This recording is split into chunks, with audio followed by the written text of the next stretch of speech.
Delhi's Lieutenant Governor has written to the Chief Secretary and the Commissioner of Police of Delhi regarding the Mahila Samman Yojana announced by the Aam Aadmi Party. The letter reads, and I quote, LG has desired that Chief Secretary to get an inquiry conducted through Divisional Commissioner in the matter of collection of personal details and forms by non-government people. Further, Commissioner of Police may direct the field officers to take action as per law against the person who is breaching the privacy of gullible citizens by collecting their personal details in the garb of giving benefits.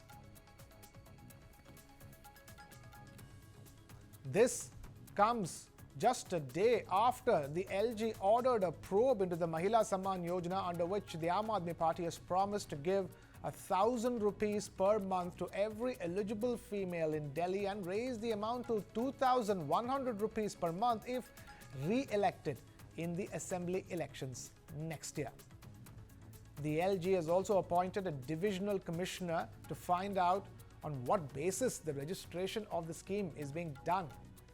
Aam Aadmi Party's convener Arvind Kejriwal, meanwhile, has said that the BJP has been rattled by the Mahila Samman and the Sanjeevani schemes and hence is putting in all efforts to stop them.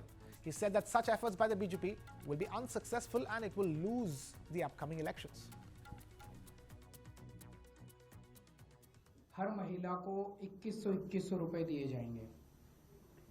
Cabinet ने प्रस्ताव पारित कर दिया था कि हजार रुपए हर महिला को दिए जाएं, लेकिन मैंने कहा था कि चुनाव जीतने के बाद इसको बढ़ा के हम 2100 रुपए हर महिला को देने शुरू करेंगे। बुजुर्गों के लिए हमने ऐलान किया था कि 60 साल से ऊपर के हमारे जितने बुजुर्ग हैं, उन सभी बुजुर्गों को उनके इलाज का सारा खर्च दिल्ली सरकार उठाएगी, चाहे वो प्राइवेट में हो चाहे सरकारी में हो।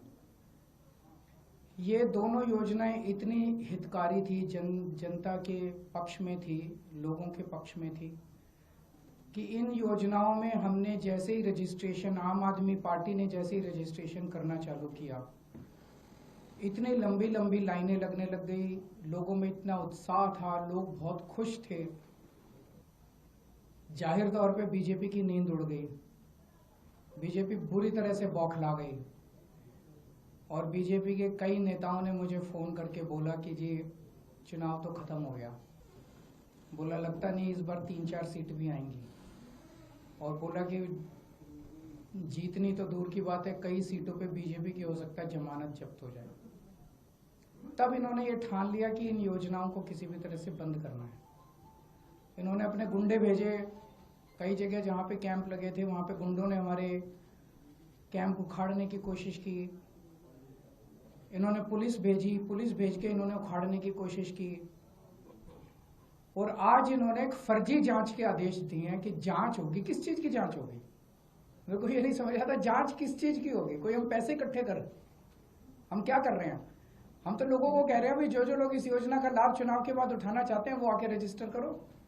तो आज ये जांच के नाम पे इस योजना को बंद करना चाहते हैं। अभी तो ये शुरू भी नहीं हुई है। ये तो हमने एक तरह से चुनावी घोषणा की थी कि चुनाव जीतेंगे तो उसके बाद हम ये लागू करेंगे, पर ये अभी से रोकना चाहते हैं। मुझे आज सबसे बड़ी खुशी इस बात की है कि आज इन्होंने अपने इस कदम से, बीजेपी ने अपनी नीयत साफ कर दी कि भारतीय जनता पार्टी दिल्ली में ये चुनाव क्यों लड़ रही है।